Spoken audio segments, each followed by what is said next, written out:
Mas maganda rito kung sarili mo yung sasakyan mo. Kaya kan sinasabi ko sa inyo, di ba? Kung may pera kayo, may naitatabi pa kayo dyan, kumuha na lang kayo ng second hand kaysa kumuha kayo ng loan. Napakahirap magbulok ng monthly dito mga parts. Kasi pagka second hand lang kinuha mo, at least, di ba?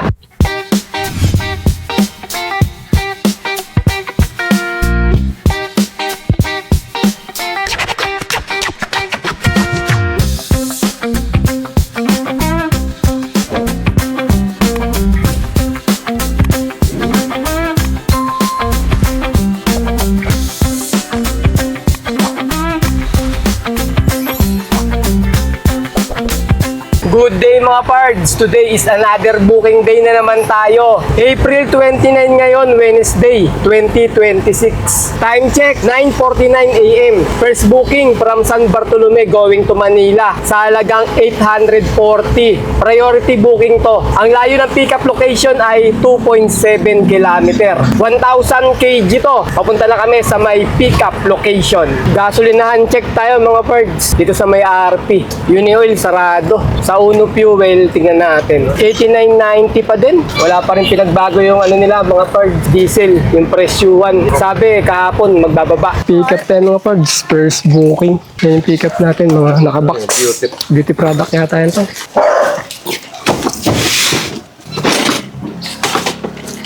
Ito mga parts, pick-up natin. Picturean natin.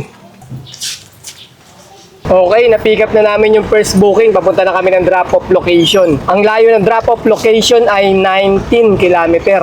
Alright, let's go! Diretso muna to mga pards kasi priority booking to. Pwede naman siya sabayan. Kung ang gagawin nyo nga, di ba, ay i-arrive nyo agad yung booking para masabayan natin. Kaso hindi ko ginagawa yung mga pards eh. Kasi ano din yun eh, fraud din yun. May violation ka pagka nalaman ng client na naka-arrive na. Wala pa naman tayo sa may drop-off location. Hindi naman bababa yung ratings natin sa cancellation kundi sa may user ratings mga parts pagka nireport tayo ni client.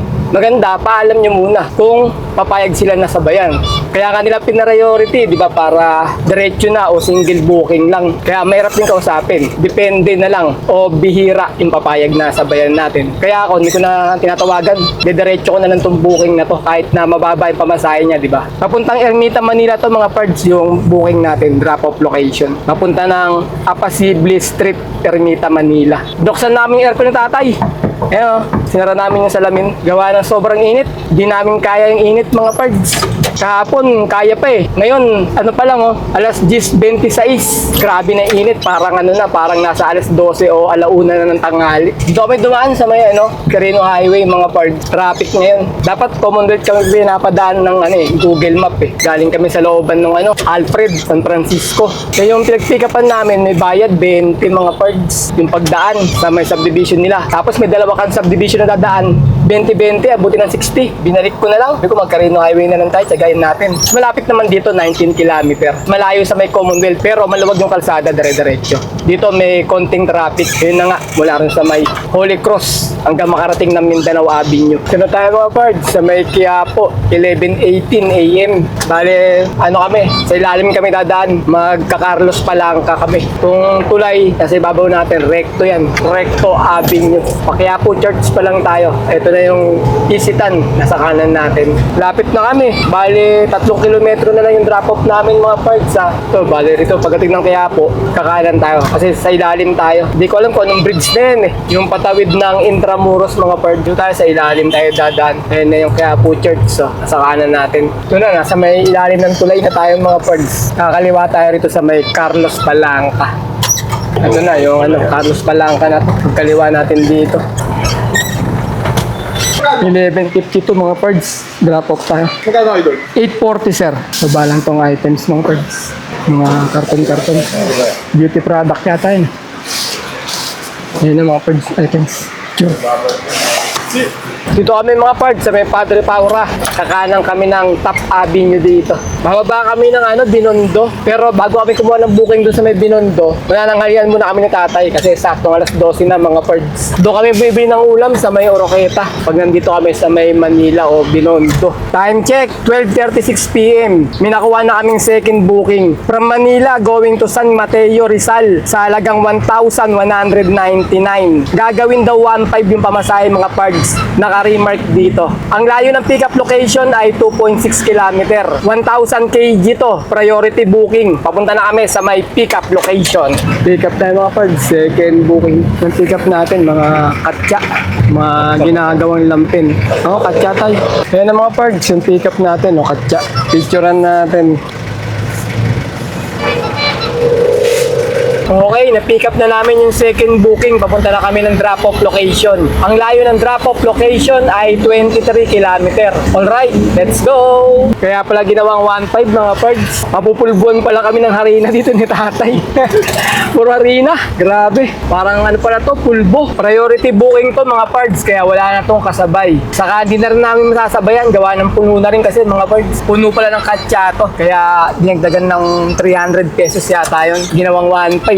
Pero pwede na rin kasi malaki-laki naman pamasahe nito. Papunta lang ng San Mateo. Parang double booking na rin tayo. May nag-comment dyan sa may Facebook mga pards Ano daw ba ginagawa ko kapag nag-double booking ako? Nagpapaalam pa daw ako sa unang booking na nakuha ko o hindi na raw? Hindi na mga pards. Huwag ka na magpaalam kasi 80% sa mga nagbubook ay ayaw nang may kasabay. Siyempre, ba't ka pa magpapaalam? 20% lang ang may gusto na sabayan o papahayag mga pards. Kaya hanggat regular booking yung binubook nila, pwedeng sabayan yan syempre. Lalo na hindi pa siya puno, di ba? May pagkakataon tayo makapag-double booking pagka ganun. Yun na lang yung pagkakataon natin na kumita ng maganda-ganda yung makapag-double booking tayo. Hayaan mo na lang na malaman nila na nag-double booking tayo kapag natatagalan sila, ganyan kukontakin naman tayo nun Saka mo na sabihin na nag-double booking tayo kaya medyo natagalan, di ba? Paliwanag nyo na lang na maayos. Kasi nakukuha naman sa magandang pakiusapan yan. Maintindihan naman nila dahil sa taas ng diesel natin tsaka hirap ng biyahe kay Lalamove, di ba?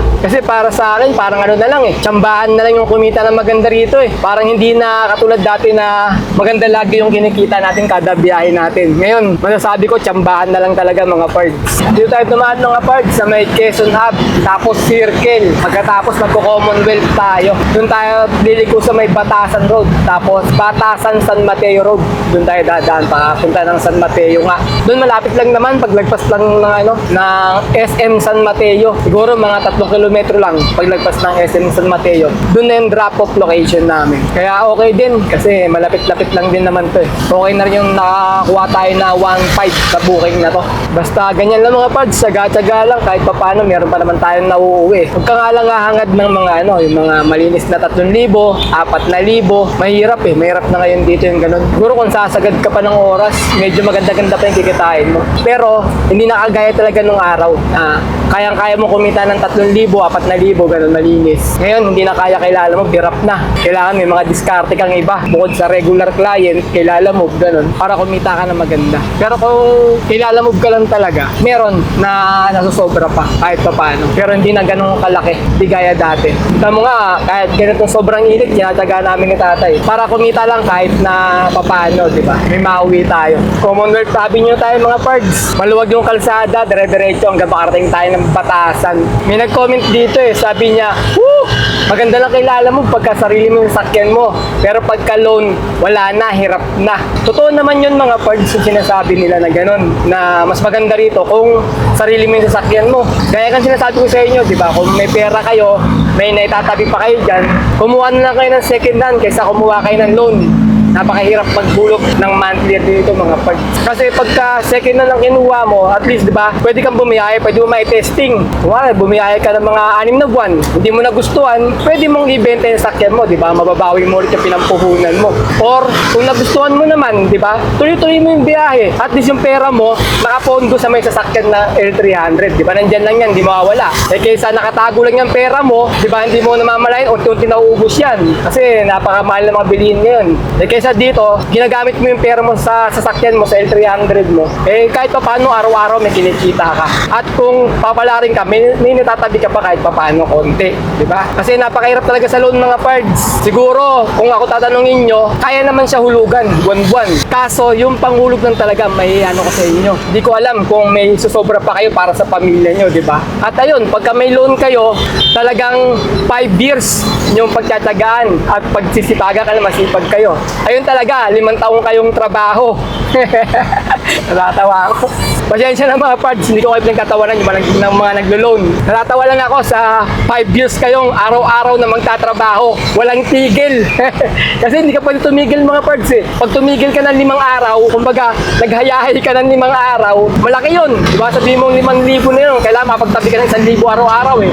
O di 5,000 yun. Saan mo kukunin yung 5,000? Pang-abono mo kung sakaling hinto ka ng 5 araw, diba? Kaya talaga pagka kumuha ka ng loan, pinasok mo kilala mo, 5 years ka talagang puro trabaho dito. Ganun ang mangyayari. Pero nasa inyo pa rin, di ba? Sa sipag nyo pa rin, tsaka diskarte pa rin, tsaka tsaga. Meron naman mga naghuhulugan dyan, kinakaya naman nila na tsaga lang talaga. May ibang vlogger dyan, mga nagbablog, panoorin nyo. Mga hinulugan nila sa kanila, pero kinakaya naman nila. Kaya diskarte lang. Pero mas recommended ko talaga yung kumuha kayo ng second hand. Kasi sa second hand, wala kang hinahabol na kota pagka bibiyahe kayo dito. Kaya nyo masasabi yung yung hawak nyo yung oras nyo pagka pumasok kayo kay Lalabog. Pagka sarili mo yung sasakyan. Kasi nandiyan yung araw na tinatamad ka, pwedeng hindi ka bumiyahe. Or, di ba, may lakad ka, pwedeng hindi ka bumiyahe. Walang pilitan dito kung kailan mo gusto bumiyahe kay Lalabog. Commonwealth, Batasan na tayo mga pards. Kanan tayo rito sa may Batasan Road. So, pag nakita nyo yung Sandigan Bayan na yun, sa harapan. Drop off na tayo mga pards sa may San Mateo Rizal, second booking. 2:45 PM kami dumating dito. Ayun na, binababa na nila yan. Dadalhin dito, mga katsa. Ayun na mga pards, mga katsa. Picture na natin. Kaso parang nagpunta kami ng Japan eh. Na-snow si tatay eh. Pero palilog din sa akin, snow. Sige, salamat. Isa lang yung tao sa may drop-off location mga pards. Kaya bali tinulungan namin para mapadali. Dami nun eh. Kaso nagkalagkit-lagkit kami oh. Puro harina na. Eh umulan pa. Umuulan ngayon oh. Eh mga pards, umuulan oh. Bale dumikit sa katawan namin yung mga harina. Ang lagkit. Kaya kasi tatay nagpapalit ng damit oh. Nagkalagkit-lagkit namin. Pati damit ko malagkit na. Pati yung seatbelt oh. Yung loob namin, puro harina na, puno ng harina. Paano pala yun? May harina pa yung mga yung mga katsa. Hindi pa natatanggal yung iba. Naiwan sa loob, ang dami. Upuan, yung bubong, sahig, puro harina. Kaya lilinisin muna namin sakyan namin. Baka dumikit eh, nabasa ng ulan. Biglang umulan na malakas. Ang lagkit na namin oh. Tsaka madalang yung booking dito sa may San Mateo, mga pards. Ayan na, mga pards. Tuluyan ng bumuhos yung malakas na ulan. Nasa may Commonwealth Lobby. Kapadiesel na lang kami ni tatay. Tapos uwi. Saka tayo mag-income reveal. Kung magkano yung mauwi namin ngayon ni tatay. Dali, mula na malakas eh. Kaya malagkit na kami. Lilinisin pa yung sakyan. Puro harina. Pakarga tayo mga pards. Nasa may Uno Fuel. Commonwealth kami. 79 yung diesel dito. 79 per liter. Okay mga pards, tapos na kami magkarga ng diesel ni tatay. Yung kilometer natin ay 65 kilometer. Nagkarga kami ng 800. Yung 800, umabot siya ng 10 liter mga pards. Ayan yung diesel namin, bumalik na sa kalahati. Okay mga pards, mag-income reveal tayo. Kwentahin natin kung magkano yung natira sa amin ni tatay. Nakadalawang booking lang kami sa maghapon at ang kinita namin ay 1,628. Pagkatapos sa may second booking namin, nakakuha kami ng 300 pesos na tip mga pards. Pag inad natin dito, sabihin natin naka 1,900 na lang kami. Pagkatapos, bawasan natin ng 800 na diesel at 100 lang na pangkain. Bali 900 yun. 1,900 minus 900 equals 1,000 mga pards. Ayun, naka 1,000 kami ngayon na malinis. Labas na rin yung pangkain, pan-diesel, saka yung commission nila Lamog. Ayun lang mga pards. Maglilinis kasi kami ng sasakyan eh. Tsaka nakatawan namin, puro na kami, harina. Kita-kita na lang ulit tayo sa mga susunod ko pa mga video. Maraming salamat!